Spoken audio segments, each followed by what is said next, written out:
Good evening and welcome to the January 12th, 2026 meeting of the Town of Barnstable Planning Board. Located here at Town Hall, 367 Main Street, Hyannis, Mass, in the James H. Crocker Jr. Hearing Room here on the second floor, and the time is 7:02 p.m. The meeting notice was previously filed with the town clerk. Application materials may be accessed through the planning board website at townofbarnstable.us/boards/committees/planning board or by contacting Karen Pina at karen.pina@barnstable.gov or calling 508-862-4064. Notice of recording: the meeting will be televised live via Xfinity Channel 8 or High Definition Channel 1072. It may also be accessed via the Government Access Channel live stream on the Town of Barnstable's website, which is barnstable.cablecast.tv/internet channel/watch now. I will now inquire whether anyone else is taping this meeting, and if so, please make your presence known. Seeing none, we will call the meeting to order and introduce our board members and staff, starting with Mary. Good evening, Mary Barry. And Ray. Happy New Year, Ray Sexton. And Matt. Good evening, Matt Tague. And Tim. Good evening, Tim O'Neill. And Michael. Good evening, Michael Messinas. Kyle. Kyle Pedicini, Assistant Director for the Planning and Development Department. Jim. Good evening, Jim Cupford, Director of Planning and Development. Karen. Karen Pina, Admin Assistant, Planning and Development.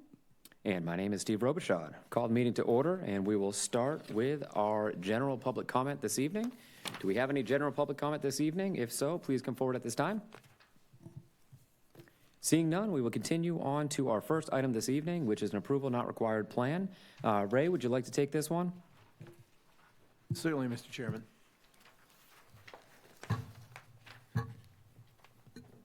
All right, this is an approval not required plan.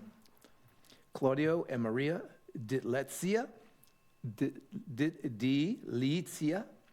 my apologies, and Jean Eddy, LLC, have submitted an approval not required plan for 81 and 91 Hawes Avenue, Hyannis, Massachusetts, map 323, parcels 009 and 101. This is not a public hearing and does not need to be voted to be opened or closed. Excellent. Thank you very much, Ray. The board is in receipt of a staff report dated January 5th, 2026, as well as a plan of land. This one should look familiar to us. We dealt with a prior item on these addresses at our prior meeting, and here we are back for the A&R. Jim, could you give us a quick rundown on what we're looking at? Yeah, well said, well summarized. This proposal originally came before you at a previous meeting where there was the rescission of the way that separated Lot B and Lot A as proposed.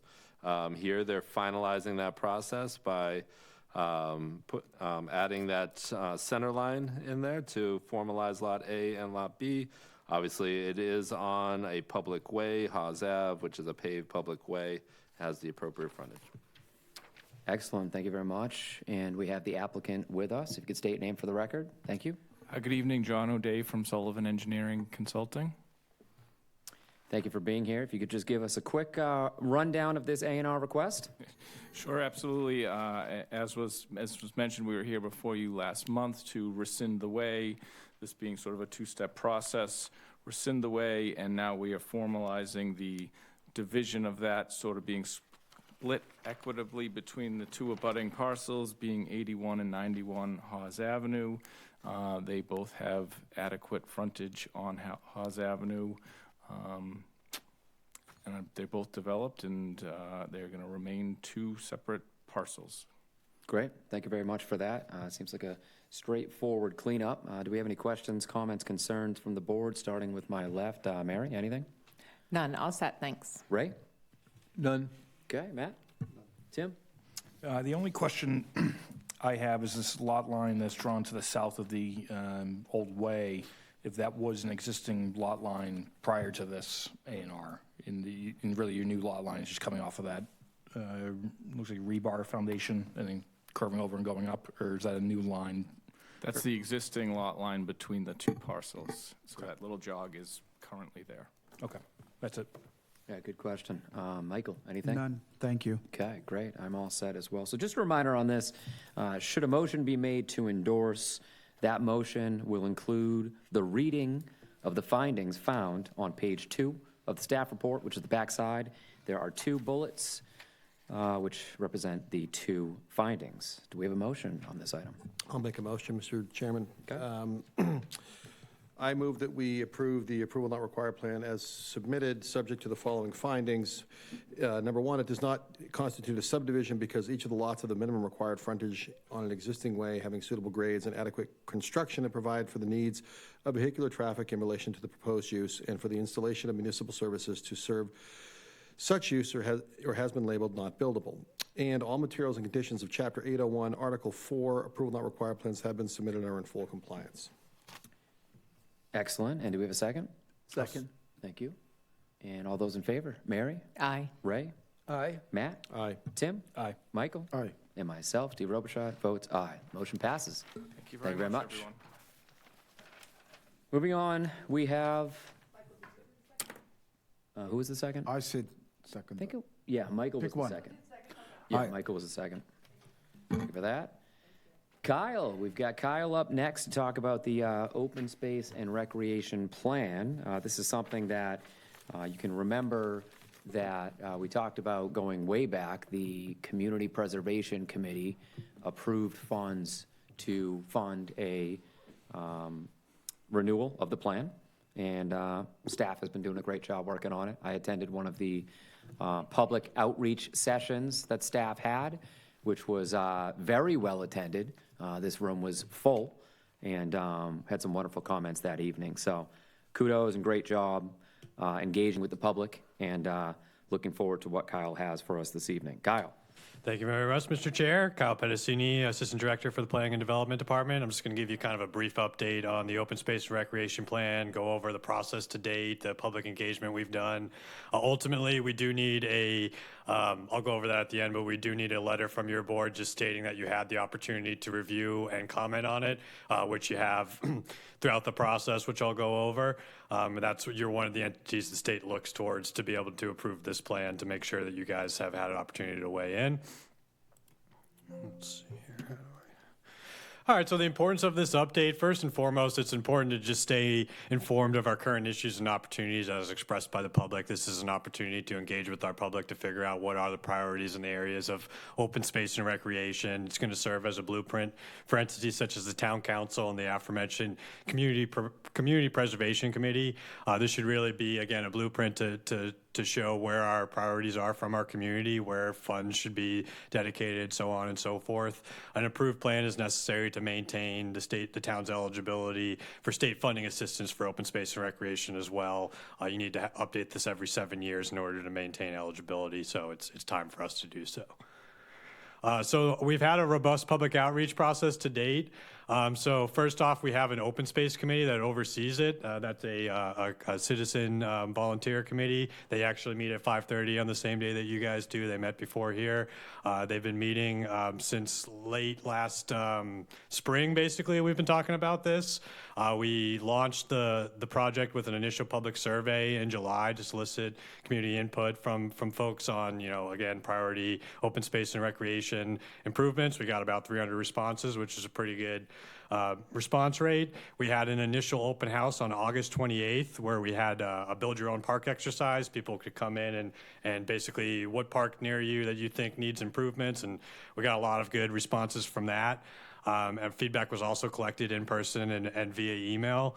And our consultants also did a robust existing conditions where they visited all the locations. We also talked with our community services staff to make sure we got a good understanding on the existing conditions of our facilities. So here's a picture showing the first meeting, which was well attended, and we got lots of good feedback from the community, which was a basis to start drafting the plan. We also held stakeholder interviews in September with key community stakeholders in 3 different areas: recreation, conservation, and water resources.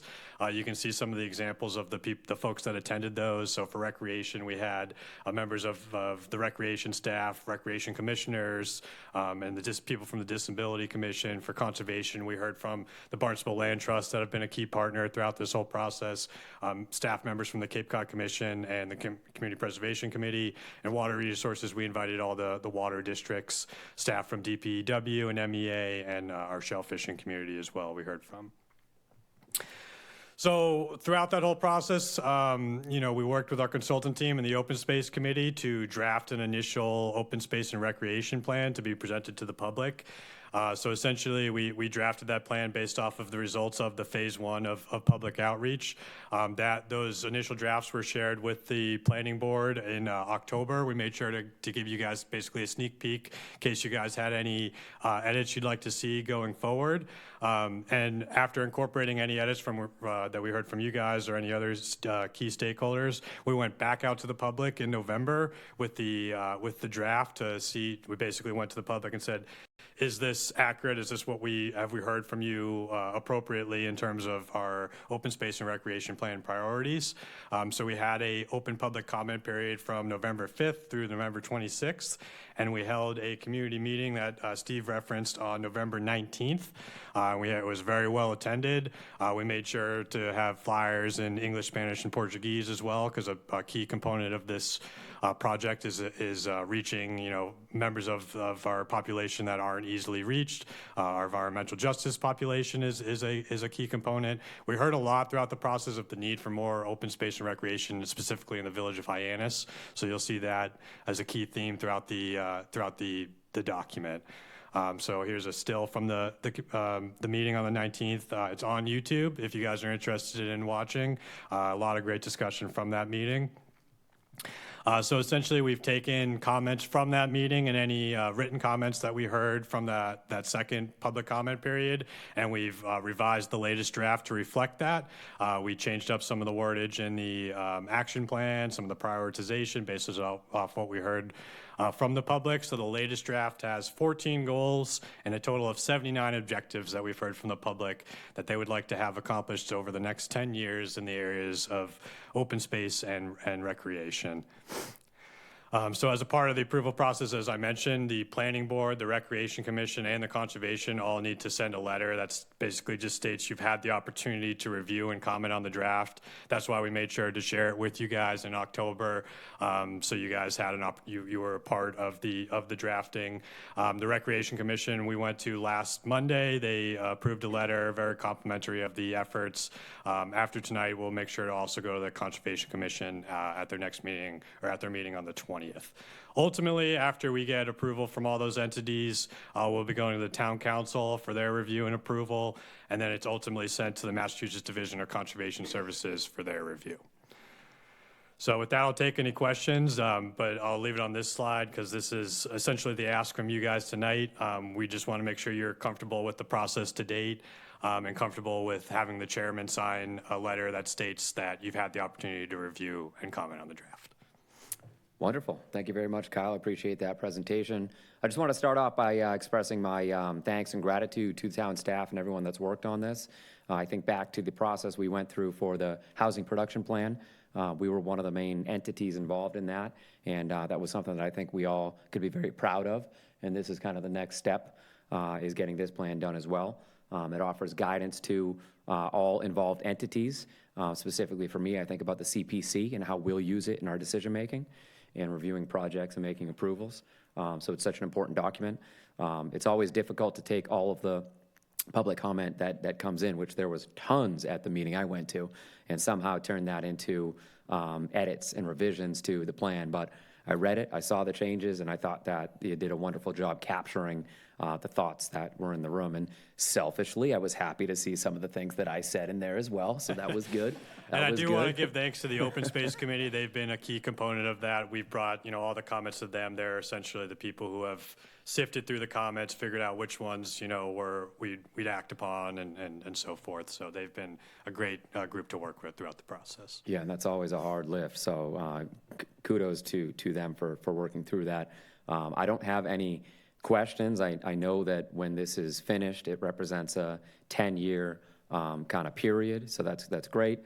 For me, I just wanted to highlight the couple of things that I mentioned in my comments, which are playgrounds and green space. So green space in downtown Hyannis is something that I think that we should all sink our teeth into.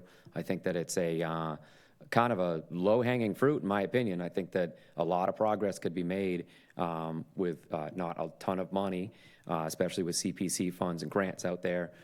Community gardens, pocket parks, just any green space, trees, anything like that. If there's a property that's sitting derelict and abandoned, just take it and turn it into a park. So I think that there's immediate action that can be taken there. And then playgrounds, we're going to be talking more at CPC about possibly pursuing a bond and seeing if we can use a bond as a tool to build build playgrounds and build them quickly. Because especially in Hyannis, I feel like Hyannis has kind of not got the attention it deserves in that area. So yeah, that's what I focused on, and I was thrilled to see it highlighted prominently in the plan. So again, great job by all involved. I'll start over here. Michael, any questions, comments? Well said. Congratulations to you guys. There's a lot of work put into this, and I'm very excited, to see the results, and also the fact that you include other language as well. That means a lot. So thank you, and congratulations to you guys. Appreciate that, Michael. And just one more thing, as we go around, if you could just state whether or not you feel as though we're ready to go ahead and sign off on our recommendation of this, or if you feel there's any additional steps that need to be taken. You okay with that? I am totally okay with that. Awesome. Great. Appreciate that. Tim? No, I'd echo your comments and the comments of Michael, and I'm assuming probably the rest of the board, that great public process. I think engaging the Open Space Committee to kind of triage the public comments in between is great. I mean, it's a great way to kind of tailor the plan, find the most effective things, most important things, and kind of using their expertise during the process instead of just going get a bunch of public comment and then having to kind of triage it later. So I think that's a great process. Much like the some of the other processes we've seen play out in the housing production plan, kind of LCP level, but shorter and smaller. No, I think it's great, and I think I definitely recommend proceeding along with this. Okay. Appreciate that. Matt, anything further to add? I do have one question, because there is currently at the state level, there's a movement by Department of Fish and Wildlife to dramatically revamp certain regulations. And this, I'm just asking this, and the timing of this is interesting that we're talking about this tonight. So one of the big components they're looking at is hunting on Sundays, right? Bad word, Massachusetts, right? The blue laws may no longer be quite so blue. Do you guys know if towns, I assume they can, but can towns regulate that? Just like you can regulate any other state law, they can create a more restrictive policy? We need more hunting in downtown Hyannis.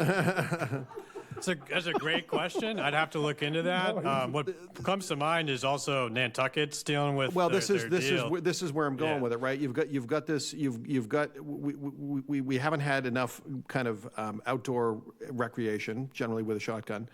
And you look at the incidence of Lyme disease, all the other family of diseases that come with that sort of stuff. I will tell you right now, the deer are going to thrive this year because they're eating everything in my yard, and I love them. Right, they're great, but it's a dramatic change, and I hope we can continue that, because there's a problem, right? Nantucket's, they're going to open up hunting for multiple seasons now, and we're not far behind, to be honest with you. They got a venison processing plant that they're got up and running now. So yeah, definitely well taken point. I do support the plan, and thank you guys for putting all the hard work. Yeah, appreciate that, Matt. Ray, anything? Just a general observation, and that is, it is LCP-esque, because that's pretty impressive. 79 objectives. That means about 8 a year for 10 years. So that should keep everybody busy.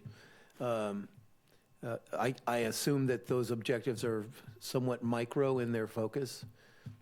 Yeah, we tried to, some of them are a little broader and some of them are a little more specific to sites. But yeah, it's what we've heard from the public in terms of priorities. We did our best to make it streamlined, and if there was any sort of repetition amongst goals, we would combine so it's not as wordy, So it's about as streamlined as we could have gotten it. And I will say they did a wonderful job of prioritizing based on the interest of the public. So they're going to go for those high priority first. And I'm sure that there will be low priority items that don't get achieved, but That would be years number 9 and 10. exactly. Yeah, There yeah. you go. And the Open Space Committee is planning on doing an annual review of the plan, much like you guys might be doing an annual review of the LCP going forward. So hopefully there key. is some. And we need dashboards. That's right. track. That's right. Track it. Another question is, what, if anything, was done about pickleball? Pickleball's mentioned. There's lots of mention of pickleball. Good, bad, Both. not in my backyard? Yeah, I think, love pickleball, what but you not hear near from me. your neighbors is this sentiment. I think certainly exploring opportunities for more pickleball, but need to be mindful of impacts to residential neighborhoods. I think that's essentially the sentiment from it. There's lots of interest in the community from pickleball, but we understand you need to be careful with the siting of it and mitigating impacts from it. I think we should, it's instructive of the experience of our neighbors in Falmouth and Mashpee. Yep. Everybody loves it, but not near me. So some of these spaces that you were talking about, Steve, maybe if they may be potential pickleball courts if they're not near residences. True. Yeah. I also, just a quick question on, you talked about getting input from the water districts, and did you get one from the Katuitt? Yeah, Katuitt Water District was part of the process. I can't remember specifically what their questions were related to, but yeah, they were certainly consulted. And, Mr. Chairman, I definitely am in favor of hunting on Sundays. Oh, great. Okay. Let the record show. Anything else? That's it. Appreciate it. Mary. Tough act to Are follow. you sure? I don't know. I think Matt can reach me. Thanks for all your work on this. I thought it was really good. I just wanted to say it's nice to see another program that provides kind of a roadmap going forward for boards and commissions and departments. And I like the idea that it's kind of a living document so that we can kind of review when we need to. But yeah, well done. Thanks for all your work. Thank you. Yeah, thank you for that, Mary. All right, well, let's keep the momentum going. Tim, you got a motion for us? Sure. I would make a motion to authorize the chairman to sign a letter stating that the planning board has had an opportunity to review and provide input into Barnstable's open space and recreation plan update. Excellent. Thank you very much. Thank you for thank you for the second, Michael. All those in favor? Mary? Aye. Ray? Aye. Matt? Aye. Tim? Aye. Michael? Aye. And myself, T. Robichaud, votes aye. Motion passes. Okay, what is next? We have a discussion item, 2 discussion items.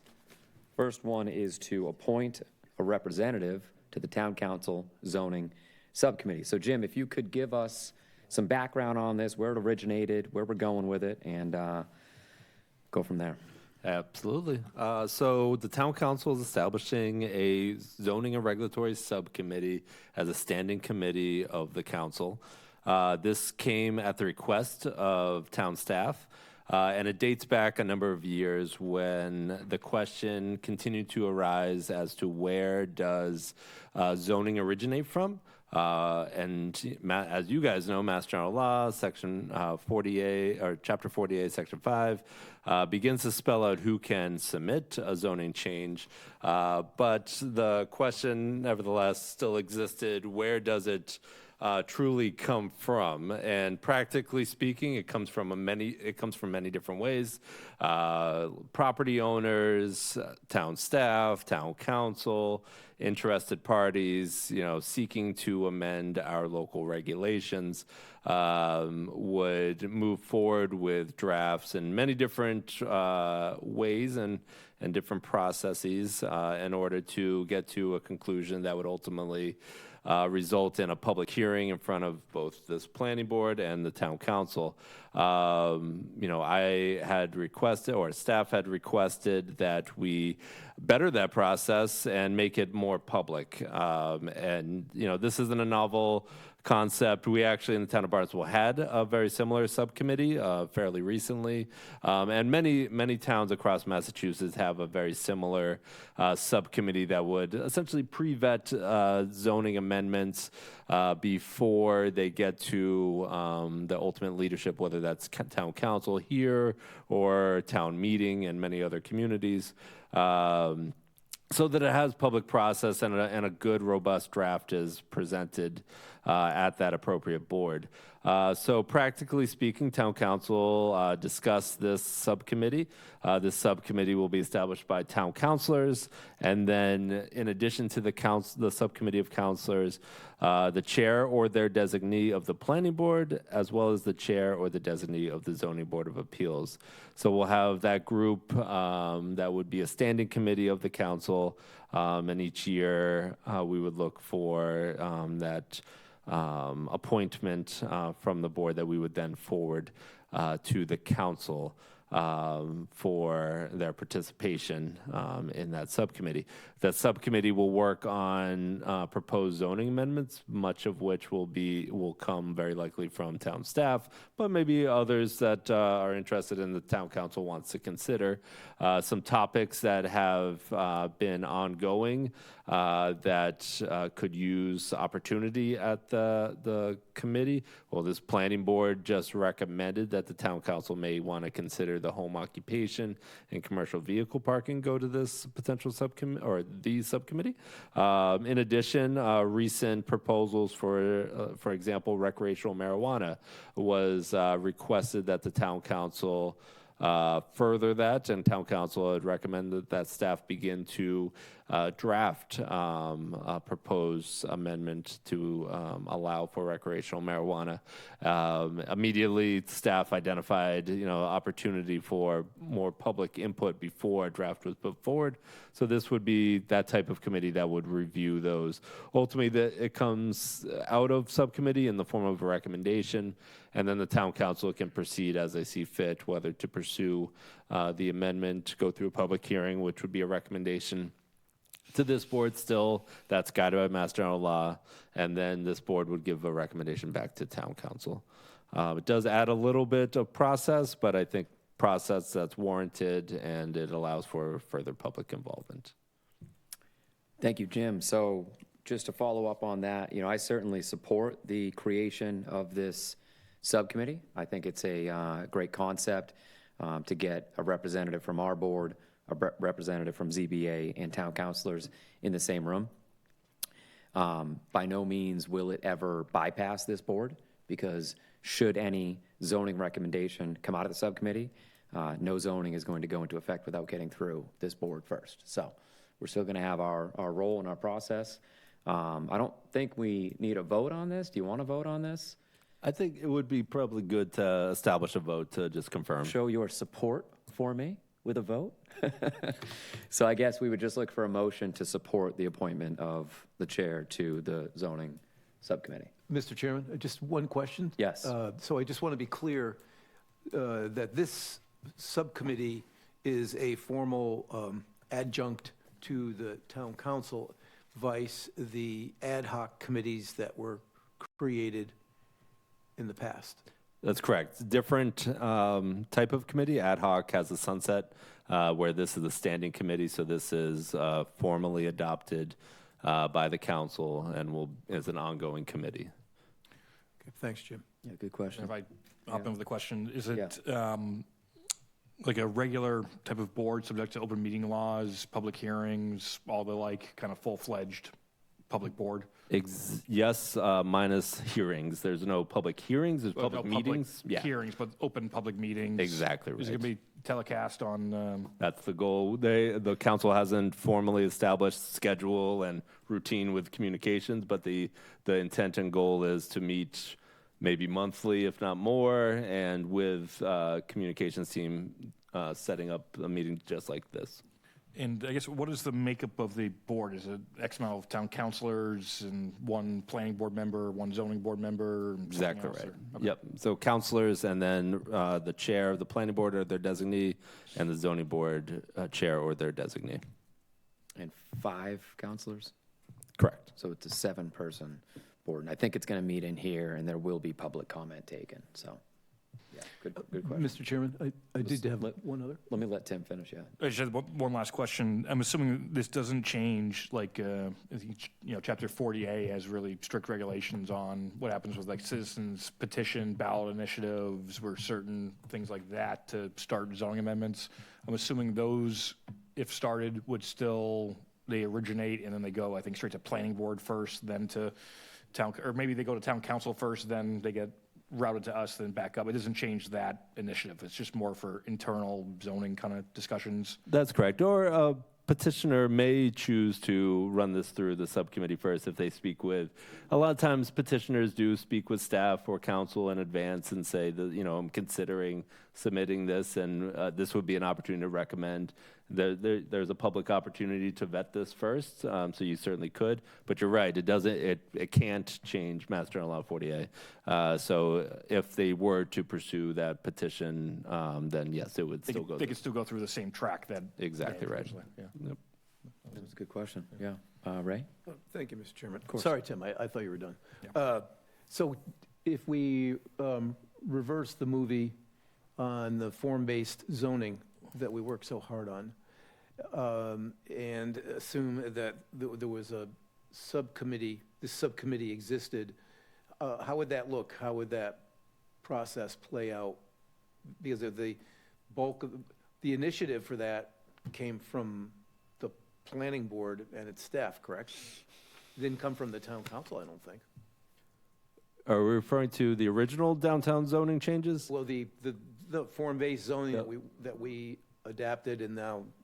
So it's just like any other zoning change. So if there was any other zoning changes that wish to be changed for downtown Hyannis, the town council could pursue that through starting with the subcommittee, having ongoing discussions. As Tim mentioned, they would be public. And that would be it's almost like a workshop in advance to say, okay, does this change have merit? And if so, let's have some discussion about it. I think the prime example is the commercial vehicle parking and home occupation. It got to you guys without a lot of public input first, because we heard, some concerns from a handful of folks that were really concerned about a very specific issue. So amendments were drafted for that very specific issue. And then a whole host of other people came out and said, well, wait a second, we have different issues on this item, and we should really be considering that. This is potentially an opportunity to try and bring those people together in advance to say, okay, yeah, we hear you're concerned about this, but is there another side to it? Should we have that discussion now? As opposed to going to council, coming to planning board, you guys dealing with it for the first time going, oh, geez, I got a packed room, and now I got to vet this. So this is an opportunity to vet it early and hopefully get good, robust public comment early. Okay, that's what I'm trying to wrap my head around. Is That workshop term is a really helpful term to try and, get a draft ready for us to sink our teeth into. And sort of where is the initiative for some things? Where's the wellspring of some of these ideas? Because it could originate here. It could originate from concerned citizens that bring it to now this entity, which would be a public forum to, I guess, pre-process. And then there's also just the representative function of the town council that their constituents could come to them and say, there ought to be, a zoning law for this. Yeah. So I just want to understand how that all those things fit together.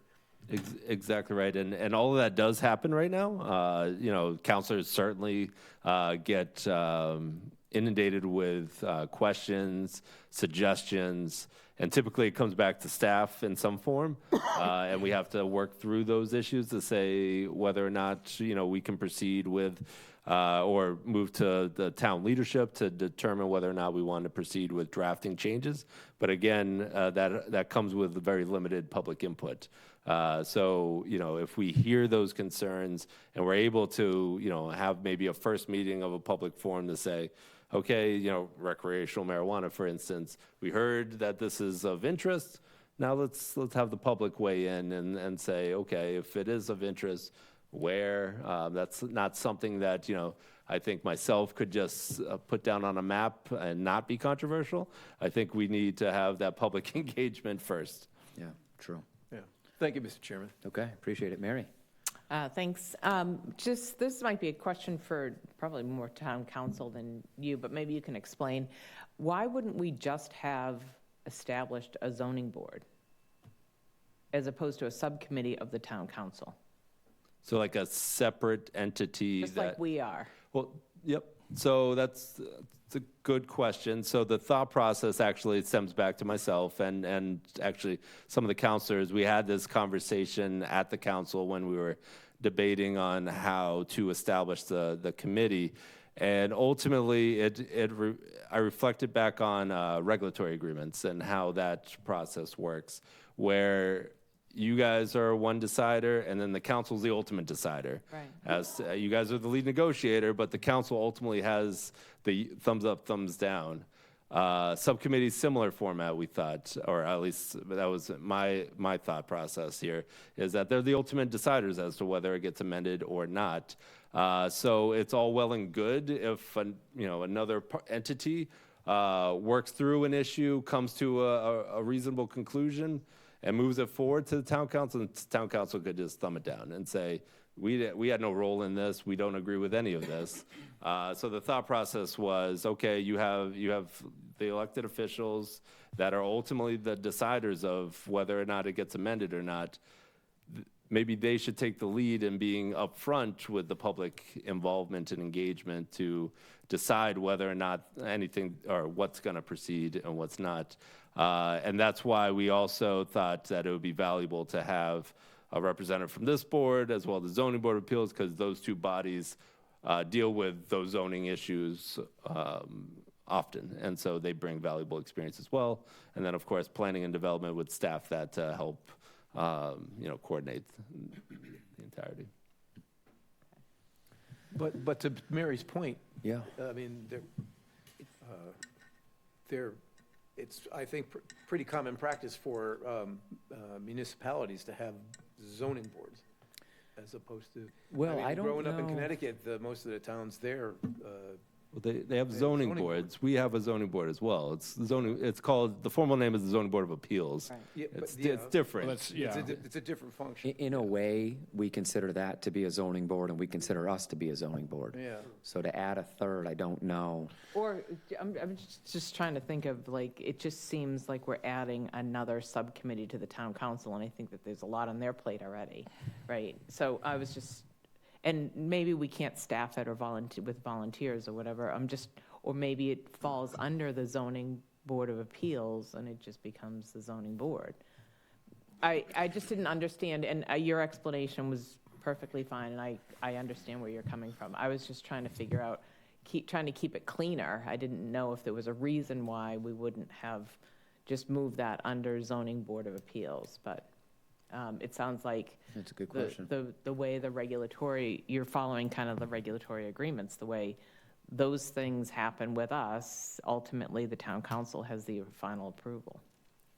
Right. Ultimately, with zoning changes in the Same town tr- of Barnstable, same same thing. The Right. town council has the final approval. In many smaller towns, that's open town meeting. Yeah. So they do have, zoning subcommittees. Actually, many of them are staffed with kind of similar formats. I actually did one in a smaller town, and it was 2 select board members and a planning board member, I think, was the makeup of that committee. And so, yeah, they all different styles. But just understanding the history of our community and how we process, I thought it was valuable to have those that are going to be the ultimate deciders at the table up front to be able to weigh in. So there's, a little bit of ownership towards the tail end there. Yeah. Yeah. Thank you. Well said. Appreciate it. Tim? Actually, I have 2 follow-ups. One is, would this subcommittee it would be a subcommittee of the town council. So for instance, if we were to refer, what's something that's binding, I don't know, a zoning amendment, right? There's state laws on zoning amendments. If it leaves the planning board, what X amount of days for the public hearing to continue at the town council level, it has to follow a kind of strict state law. Would that being a subcommittee of the town council mean that if a zoning amendment left here and say they have, 21 days to begin the hearing or something like that by state law, well, can they open it at town council and refer it to the subcommittee? Does that stay kind of within the state law track, or is that not because it's a subcommittee and it only goes from planning board to a town council at the state, for track the law lays out. Right. The intent here is not to add process in the middle of the process. This is meant to be kind of the first step, kind of a gate to suggested zoning amendments. I mean, we get suggested zoning amendments probably weekly. And so, it's meant to be, zoning amendments take time, and it's meant to take time in order to, get it as right as you can. And so the intent here is that this committee would be the gatekeeper, essentially, to say, okay, we have another suggested zoning amendment. Let's have some public discourse on it. Once it feels like it's in good order, then it would go to the council. The council would recommend it to the board, planning board, and then the planning board would give their recommendation, and then it would go to council for their typical hearing. That certainly, if it gets back to council at their hearing and they're like still not sure about it, they could certainly withdraw, do it as they always do, and kick it back around. But they could withdraw it because it started up at town council and then refer it back, but it's not a binding thing because it's, once it leaves a planning board to a town council, it is binding. They can't just refer it to subcommittee to kind of kill it forever. No, it's not like the legislative body. It's the state. It's there's not. You can't defer to a committee to kill it. At any point, the town council could move these forward if it's sitting there at the first step. Ultimately, it's up to our town council leadership to set the agenda. So whenever they wanted to bring something forward, they could. Okay. Yeah, ultimately, I think the goal is that once town council is set to refer something to the planning board, it has been workshopped by this zoning subcommittee. Originator to kind of get the sharp edges off of things and kind of align it. Exactly. My only other question is actually to Matt. I don't know if he has a thumb on the pulse I know there's talk at the state level for some revisions to Chapter 40 about planning boards, and actually I think tightening up the language on what they have, because it's funny, zoning boards are heavily regulated under Chapter 48, but there's not a lot of language making what we do binding. Zoning amendments are binding. There's kind of a process for that, but the actual structure of a planning board is not as laid out as thoroughly in state law as a zoning board. That's why some towns have, kind of what Mary was talking about. Well, it's really the planning board. Some towns have a planning board. They have a zoning amendments board. They have a something else kind of board. So I've heard some chatter at the state level of potential language, or some changes to that to make planning boards a little bit more structured and kind of binding on timelines for some things. I've heard that there's some grumblings about that, but I've not seen anything specific about it. There is, and you guys will see this year at voting time, but because of the that issue we just talked about, right? That these things come in, they die, they go to a subcommittee, whatever. You're starting to see all these state level petitions, for a referendum, right? Many of which are zoning related, because I think Jim said it best, right? It goes up to the legislature and it goes over there, and it disappears forever. And I think people are tired of inaction.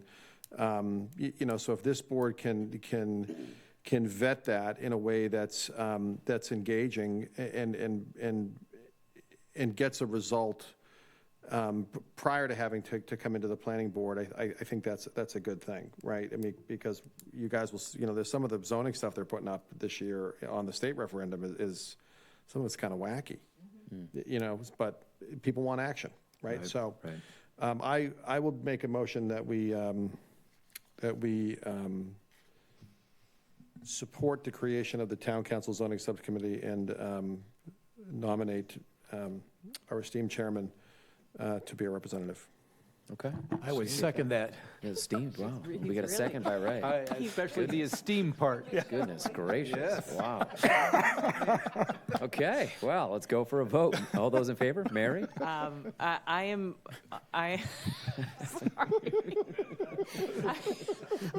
Do you want to strike the esteemed part? Or? I am in favor of the motion as presented. Okay, there we go. Ray? There was a line right out of the Indiana Jones movie, snakes, very dangerous. You go first. Aye. Okay, Matt? Aye. Tim? Aye. Michael? Aye. And myself, Steve Robichaud, votes aye. Okay, appreciate it. Any final comments on that before we move on? Good for now? Or actually, last final comment is, Go ahead. when's the first hearing? I don't know.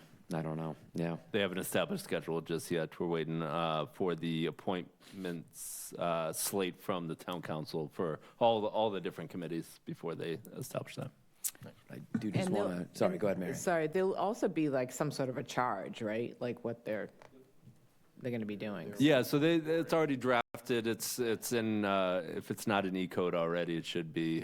So this, Okay. yeah, they've established that. Great, Sorry, thanks. Last question. Is it going to be more of like a town council type meeting, or is it going to be kind of run through the planning department? Like, are they going to put the files on laser fish or fish or whatever you call it? Or like, is it kind of run more like a planning department thing, or is it run more like a town council through, I forget her name, who the town Cynthia. council? Yeah. Cynthia Level. So right now, it's intended for staff from planning and development to staff that committee, but nothing's been finalized just yet. Okay. And last thing is I would simply ask that to our regular agendas, we have an item added for updates from the zoning subcommittee so that we can continue the conversation here at this board. Okay, so I'm going to do a very brief presentation here on conflict of interest training. I did my conflict of interest training today and decided while doing it that it would be a good idea to put together some slides just to go over it with the team in the new year. I think that we should all get our training updated and go from there. Where do I point it? I think you just pointed at the computer and next. There we go. So this presentation is intended to be informational about the process of signing up for and taking the conflict of interest training. It's not intended to dive into all the content of the training. That's for all of us to do on our own. We also will not get into a discussion about what is or what isn't a conflict of interest. Those types of discussions should take place with the legal department. I think that if we have not done our conflict of interest training within the past 2 years, we should think seriously about getting it refreshed. And it's just a great thing to have. And I also think that all of us would agree that it would be good to be able to say to the public that all of us have done that training within the past 2 years. Just adds to the esteemed character of our board. Just a quick question Yeah, on that. sorry. I have done it, and I think that was through the town. But so would the record show when it was done? Yes.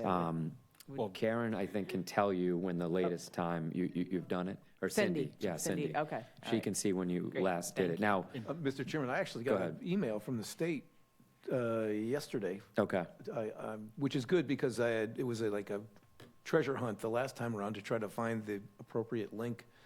Kudos to Jim to finally, give me the trail of breadcrumbs, and I did get it done. But so it's nice that they're pushing as opposed to hiding. Well, yes, and I wish that they reached out to me proactively as well, because it's just something that is not top of mind. So that's the only purpose of me doing this presentation. Make it top of mind, give us a reminder, and then we'll see if we can all get it done. Tomorrow, a PDF of this presentation will be sent out to all of us with the link to access the training so that we'll have that. And actually, just to jump into one thing, because I think I did it, like it seemed like I got the thing like 4 or 5 months ago, and I forget, I think the state just automatically puts you on for every, I don't know if it's 18 months or 2 years or 1 year, whatever the correct interval is. Yeah, So the you new get- system does. Their system does, so I did the training. I think when I did mine, it was in person. By Oh, it was the in town. person? Oh, wow, okay. Over near the jailhouse, over Oh, at no the kidding. courthouse. Okay. I know. I think it was going back. pre-COVID. Oh, the story changed. Kyle said what we were so all that's thinking. why- People that flunked the course were escorted to the jail. It was a very short walk. That's why I was thinking, like, how does the state how know does the that? state know because that it was yeah. through the town. But It's a okay. valid question. Yeah. All right. Well, I did one 4 months ago. There's like a state portal, like you do the Did thing they online. remind you? Did they tell you to do it? I think I had like an automated It's a email. new thing. Okay. When I did mine, they were not sending the reminders out, so. But yeah. I think before, Well, we're all going to get it tomorrow. We're all going to get this PowerPoint and the link tomorrow. We're going to bookmark it. Go I was ahead. going to say, it has been around for a little bit, because back when I was in Sandwich, like 2016, 17, 18, on that ZBA, it was the same thing. But like I think like that town subscribed to the state program or something like that. But the only question is, so I did it, and they emailed me like a little certificate, but it said like it's been submitted for records. If you do it through the state portal, does the town automatically get that stuff, or do I need to dig up to the emails and send it to town It's in the PowerPoint, Okay, Tim. okay. More jumping ahead? Yeah. Couldn't help myself. I'm sorry, couldn't help myself. But yeah, they, it doesn't send automatically. You have to save it as a PDF and then email it to the gang. All right, here we go. So any appointed or elected officials required to take the conflict of interest training. Appointed or elected officials must be fully aware of any potential conflicts and act accordingly when they arise. Conflict of interest training helps planning board members recognize and properly address potential conflicts, ensuring decisions are fair, transparent, and maintain public confidence in the process. There is, of course, fines if there are violations. In some cases, violations may be criminally prosecuted by the Attorney General, the District Attorney, the U.S. Attorney, and it could be $10,000 per violation or $25,000 for violations of the bribery section. So planning board members are municipal employees covered by the Conflict of Interest Law, which is Chapter 268A of the Mass General Code. So 268A.28 is every state, county, and municipal employee shall, within 30 days of becoming such an employee and every 2 years thereafter, complete the online training program. Upon completion of the online training program, the employee shall provide notice of such completion to be retained for 6 years by the appropriate employer. So the entity that offers the training is called the State Ethics Commission, and the online training they offer is found on their website and is self-guided. That's the link that will be sent out tomorrow. Okay. All right. Getting started is easy. You make an account first and put in your information, and if you scroll under select your organization, you find the town of Barnstable. Be sure not to choose the county of Barnstable. And after registering, get an email in your inbox with instructions on how to set up your password. That link expires in 2 days. You got to get to it quickly. If you receive an error message anywhere along the way, refresh the page and it should fix itself. Once you set your password, you can log in and begin.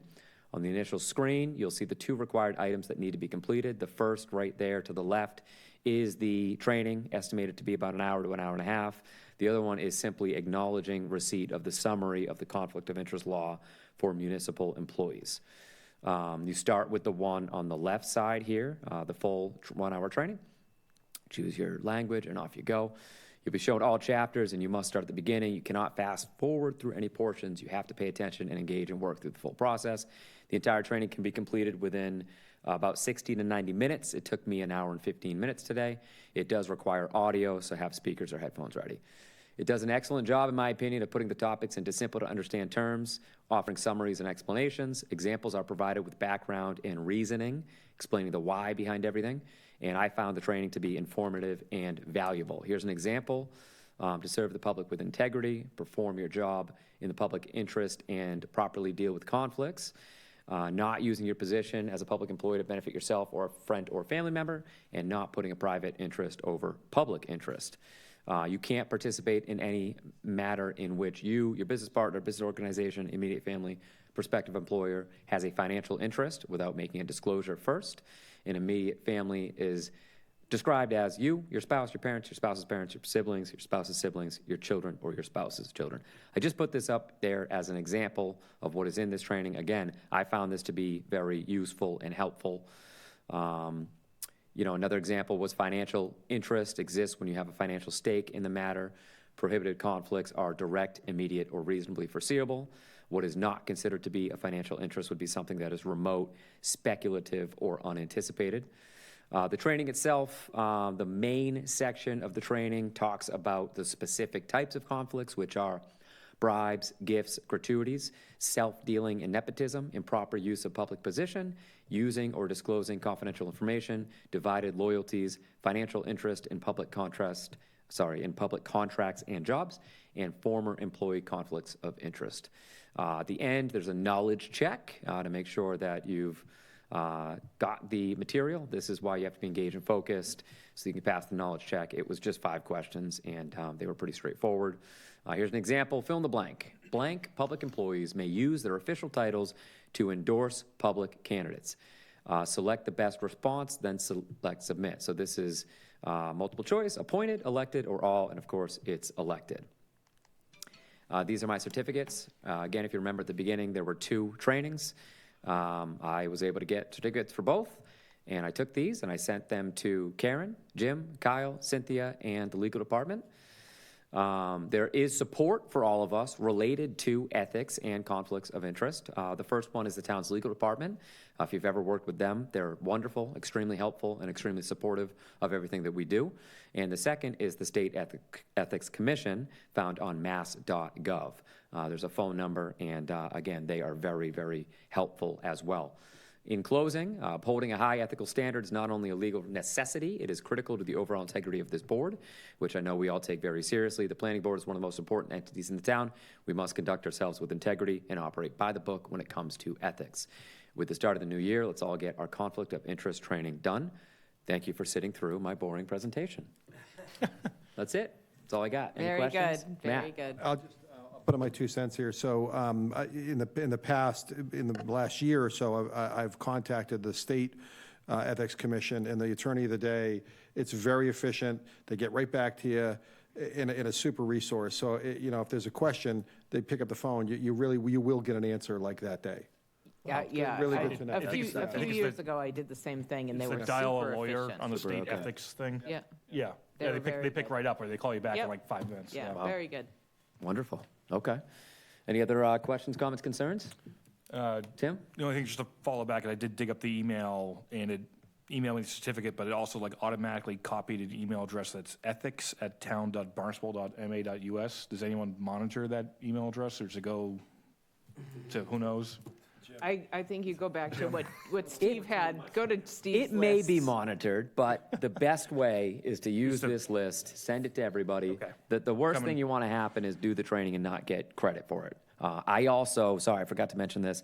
Tomorrow I am taking, wait, no, never mind. You don't have to bring it to the clerk, right? Okay, never mind.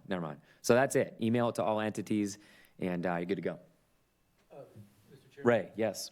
would it be all right if I photoshopped your certificate? It would not, no. That actually would be unethical. I'm starting the presentation over again. Yeah. Let's go back to the beginning. Unbelievable. Yeah, they're gonna have a special ethics training for you. I'm not even gonna jail. say great question like I normally say. That was a terrible question. All right, sorry. Anything else? All good? Okay. All right, thank you for sitting through that. So, did we have any general correspondence? I don't think we did. Do you remember any? Who's the legal department's email address? Yeah, I want to say something came in, and that's why I have a link here. There was Okay. a letter, I think. Let's take a look at it real quick. Say. Oh, I remember. Yes, Mr. Kuhn out of Centerville. Yeah, Bob Bob Schulte. Schulte and Ken Alsman. And Ken Alsman. Yep. Okay, I remember this. If anybody needs copies of these, Karen will send them out. I did review all of them, and we appreciate the public input. Jim, any staff updates for us? Yeah, just real quick, we are proceeding with the Great Streets project. We're pleased to say we're at the 100% design, working through final edits and hoping to get an RFP out in the near future, working through some administrative logistics, but it's all proceeding positively. The ZBA is meeting Wednesday night, and on their agenda is a comprehensive permit for Centerville Cove, which is essentially 20 single-family homes and 36-unit rental apartment building, multifamily apartment building, right at the corner of Finney's and 28, essentially behind where that new pump station was recently built. So there certainly is going to be a lot of interest at the Zoning Board of Appeals on Wednesday night. And then lastly, I know we've already had a lot of discussion on this, so I won't beat it to death, but the regulatory, the zoning subcommittee for regulatory and zoning issues, if the planning board does have issues they want to see move forward and addressed at that subcommittee, perhaps we have a meeting later this year to discuss some of those options. I know the zoning board has already offered a few suggestions. Obviously, we have a lot of great plans that have recently been adopted. The local comprehensive plan has a number of great suggestions, housing production plan, soon to be open space and recreation plan, then the ad hoc committees. So we have a real good starting point, but again, if there's something that you as the board that deals with land use most intimately would like to see discussed, we could certainly have that conversation in the near future. Thank you. Excellent. Thank you very much. Everybody had a chance to look at the December 22nd, 2025 draft minutes? Okay, do we have a motion to approve? Thank you, Ray, in a second. Second. Thank you, Mary. All those in favor? Mary? Aye. Ray? Aye. Matt? Aye. Tim? Aye. Michael? Aye. And myself, Steve Robichaud, votes aye. Minutes are approved. Future meetings, January 26th and February 9th here at Town Hall, 7 p.m. Any questions, comments, concerns, discussion before we adjourn? Jim? Yeah, one last thing I failed to mention, January 29th at Town Council, they will be discussing, or at least starting the public hearing for the 6 zoning changes that the planning board has moved forward. So that would be January 29th, and working with leadership as to how they progress with those 6. I did offer them to look at how the planning board treated it, doing essentially 2 at a time, I thought went well, but more to come on that. But they will at least open the public hearings for each of the 6 on January 29th. Great, wonderful, appreciate that. Anything else before we adjourn? Okay, I move that we adjourn. Do we have a second? Second. Thank you, Matt. All those in favor? Mary? Aye. Ray? Aye. Matt? Aye. Tim? Aye. Michael? Aye. And myself, Steve Robichaud, votes aye. Meeting adjourned. Thank you.